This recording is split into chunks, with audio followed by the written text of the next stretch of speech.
नमस्कार साथियों, स्वागत है आपका अडानिया एजुकेशन ग्रुप के इस प्लेटफॉर्म पर। संभवतया इस प्लेटफॉर्म पर अभिभावकों के लिए ये पहला वीडियो है जिसमें हम चर्चा करने वाले हैं गर्मी की छुट्टियों के बारे में कि जो गर्मी की जो छुट्टियां हैं हम अपने बच्चों के लिए इनको किस प्रकार से प्रभावशाली बना सके, जिससे बच्चा ना सिर्फ किताबी कीड़ा या यूं के रट्टू तोता बने, उसके अंदर एक लीडरशिप का गुण जो है वो डेवलप हो सके। देखिए, गर्मी की छुट्टियां हम सबके लिए बेहद खास समय होता है। ये वो समय होता है अपने आप को ऊर्जा से भरने का, नया कुछ सीखने का, परिवार के साथ समय बिताने का। तो इसको अपन किस प्रकार से इन छुट्टियों को आनंददायक बना सकते हैं, इसको लेकर हम चर्चा करने वाले हैं। और मुख्य रूप से मैं यहाँ पर चर्चा करूंगा कि एक अभिभावक होने के नाते हमारी क्या ड्यूटी बनती है कि हम बच्चों को इन छुट्टियों में किस प्रकार से अपन व्यस्त रखें जिससे बच्चा कुछ नया सीख सके। देखिए, मैंने काफी समय जो है बच्चों के साथ बिताया है और उस अनुभव के साथ मैं आपके साथ कुछ बातें शेयर करना चाहता हूं, जिसमें कई बार जो अभिभावकों की जो शिकायतें हमारे पास आती है बच्चों को लेकर, उसी का मैं एक निष्कर्ष निकाल कर आपके सामने लेकर आया हूं। तो उसको लेकर हम चर्चा करेंगे। देखिए, सबसे अच्छा कदम जो है हम बच्चों के लिए उठा सकते हैं छुट्टियों के अंदर, क्योंकि हमारे पास भी समय होता है और बच्चे के पास भी क्या होता है, समय होता है। तो यहाँ पर जो सबसे बड़ी जो गलती करते हैं बच्चे, स्कूलों के समय तो क्या होता है, बच्चे जल्दी उठ जाते हैं, लेकिन छुट्टियों में बच्चे जल्दी उठते नहीं है ना, देर तक सोते रहते हैं। देखिए, कहा जाता है कि जल्दी उठना और जल्दी सोना, या यूं कह सकते हैं जल्दी सोना और जल्दी उठना, तीन चीजों को बढ़ावा देता है: बुद्धि, स्वास्थ्य और धन। तो यहाँ पर धन तो बच्चों को कमाना नहीं है ना, लेकिन जल्दी उठेगा तो उसका जो शरीर है स्वस्थ रहेगा, बुद्धि भी जो है वो अच्छे से विकसित होगी। तो भले ही छुट्टी हो, लेकिन बच्चे को एक फिक्स टाइम पे आप उठा दें और उसको काम में व्यस्त रखें, है ना। उसकी एक दिनचर्या अपन सेट कर सकते हैं कि आपके जो खेलने का समय ये रहेगा, आपके पढ़ने का समय ये रहेगा। और सबसे बड़ी जो समस्या है स्क्रीनिंग टाइम, जो डिजिटल स्क्रीन टाइम है, उसको भी अपन निर्धारित कर सकते हैं कि आपको इतने समय तक ही आपको मोबाइल का उपयोग करना है या इतने समय तक आपको टीवी देखनी है। और क्या देखना है ये भी आपकी निगरानी में होना चाहिए कि बच्चा क्या देख रहा है। सबसे बड़ी जो शिकायत पेरेंट्स की आती है वो आती है मोबाइल को लेकर कि सर बच्चा मानता नहीं है, मैं तो घर पे रहता नहीं हूँ और मम्मी की ये सुनता नहीं है, बहुत ज्यादा मोबाइल देखता है। देखिए, ये एक आम समस्या है।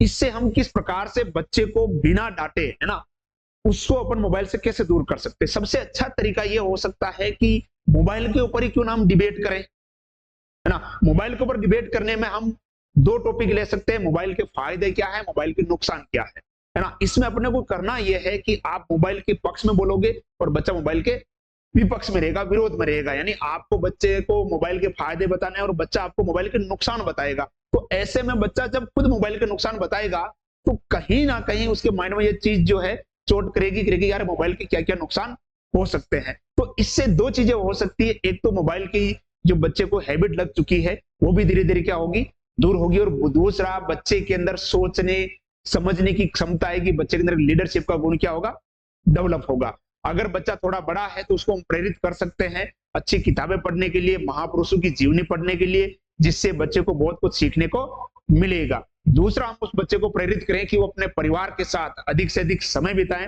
जब वो परिवार के साथ बैठेगा तो वो अपने परिवार के अंदर अपनी भागीदारी जो है वो सुनिश्चित कर पाएगा कि उसकी ड्यूटीज क्या है, उसके कर्तव्य क्या है, ये उसको समझ में आएगा। परिवार के प्रबंधन के बारे में हम उसको बता सकते हैं।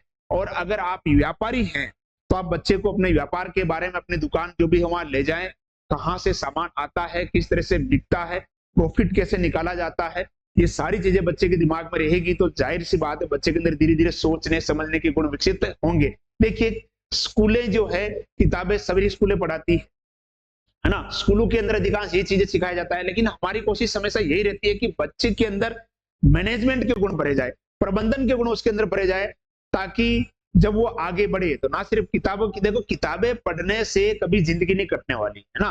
प्रबंधन बच्चे को सिखाना पड़ेगा, लीडरशिप बच्चे के अंदर विकसित करनी पड़ेगी। जब 2000 की भीड़ के अंदर जब बच्चा खड़ा होकर बोल रहा होता है ना, तब लोग ये कह सकते हैं कि यार ये बच्चा किसका है। तो ये चीजें हमें बच्चे के अंदर विकसित करनी ही पड़ेगी। दूसरा, हम कर सकते हैं बच्चों को आपकी जो खेत है वहां ले जाएं, है ना, वहां पर अपन छोटा मोटा गार्डन बना सकते हैं, कुछ फल के पौधे लगा सकते हैं। बरसात का मौसम आने वाला है ना, तो दोनों काम हो जाएगा, बच्चे की फिजिकल एक्सरसाइज भी हो जाएगी और अपन छोटे मोटे पौधे भी लगा पाएंगे। और बच्चे जो है उसको जिम्मेदारी दे सकते हैं कि इस पौधे की देखभाल तेरे को करनी है। उसमें अपन अच्छे स्वास्थ्य संबंधी आदतें विकसित कर सकते हैं, क्योंकि अपने पास समय है जब आप बच्चे को पूरा अच्छी तरह से क्या कर सकते हो, टेली कर सकते हो, है ना। बच्चे को अपन उसकी जो हॉबीज है उसके बारे में पता कर सकते हैं कि बच्चे को गाना पसंद है या म्यूजिक बजाना पसंद है या चित्रकारी पसंद है। जो भी बच्चे की जो एक्टिविटीज है उसके अंदर अपन थोड़ा खुद को इन्वॉल्व करके कोशिश करेंगे तो बच्चे के अंदर जाहिर सी बात है अच्छे गुण विकसित होंगे, अपना खुद का भी जो समय है अच्छे से व्यतीत होगा और बच्चे की भी छुट्टी अच्छे से क्या हो जाएगी, व्यतीत हो जाएगी, है ना। कुछ कविताएं बच्चे को आती है तो उसको अपन कह सकते हैं बच्चे को भी तो इसको गा। और आप सबसे अच्छा क्या है कि बच्चे को अच्छा मोटिवेशन मिल सकता है जब बच्चा कविता बोल रहा है और आप उसका क्या बनाए, वीडियो बनाए, और उसी वीडियो को जब आप बच्चे को दिखाओगे, है ना, तो बच्चा खुद देखेगा यार जब मैं बोलता हुआ मैं कैसा लग रहा हूँ, मेरी कविता कैसी है। तो आप मान के चलिएगा, मेरा अनुभव बता रहा हूं मैं, कि जब आप जो बच्चा कविता बोलता है या जो भी उसको कुछ आता है जब वो बोलता है और जब आप उसको रिकॉर्ड करोगे और रिकॉर्ड करके जब उसी चीज को जब बच्चे को वापस दिखाओगे तो बच्चे को मोटिवेशन मिलेगा। ये मोटिवेशन काम करेगा उसको आगे बढ़ने का, नई चीजें सीखने का। वो कोशिश करेगा कि मैं नई कविता और तैयार करूं और मैं उसको भी बोलूं ताकि पापा मेरा वीडियो रिकॉर्ड करे। दूसरा हम कर सकते हैं कि घर में अगर आपको कोई किताबें हैं तो एक ही, जैसे मान लो कोई इतिहास की किताबें हो गई या ज्योग्राफी की किताबें हो गई या कक्षावार साइंस की किताबें हो गई, उन किताबों को व्यवस्थित करने में हम बच्चों को बिजी कर सकते हैं। भी चलो एक अपने घर में एक छोटी लाइब्रेरी बनाते हैं, है ना। तो बच्चों को आप काम दे सकते हो कि जो किताबें हैं कैटेगरी में तेरे को किताबों को बांटना है, उन किताबों को व्यवस्थित रखना है। ये छोटे मोटे काम है, लगने में छोटे हैं लेकिन जब इसको करते हैं तो समय बहुत इसके अंदर लगता है। तो ये अपन बच्चे के अंदर चीजें। दूसरा, आजकल मौसम बहुत अच्छा रह रहा है, शाम का मौसम ठंडा हो जाता है, बच्चों के साथ आप इवनिंग में गेम्स खेल सकते हैं। कोशिश करें परिवार के जितने भी जो है अपन एक, है ना, पूरा वीक अपन ये कर सकते हैं कि नो स्क्रीन डे या नो स्क्रीन वीक कर सकते हैं। तो इसमें अपन मोबाइल का उपयोग कम से कम करेंगे, जरूरी होगा तो ही करेंगे, बाकी मोबाइल का उपयोग नहीं करेंगे। देखिए जब हम मोबाइल का उपयोग करेंगे, बच्चा पास में बैठा और अगर हम मोबाइल का उपयोग कर रहे हैं तो जाहिर सी बात है कि बच्चे के में भी वो आदत आएगी आएगी।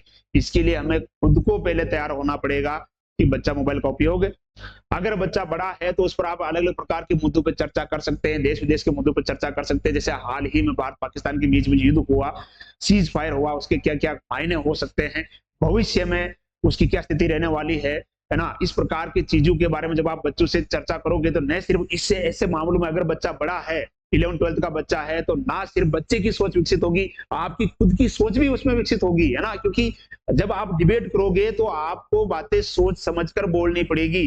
जो आप बातें कहोगे कहीं ना कहीं आप उसको भी स्टडी करोगे। जैसे मान लो कि अपन ने मान लो डिसाइड कर लिया कि चलो हम कल इस टॉपिक पे चर्चा करेंगे, तो बच्चा भी उस टॉपिक के बारे में अध्ययन करके आएगा, आप भी अध्ययन करोगे, तो समझ तो विकसित होगी होगी, आपका ज्ञान भी बढ़ेगा, एक क्वालिटी टाइम आप बच्चे के साथ विकसित कर पाओगे।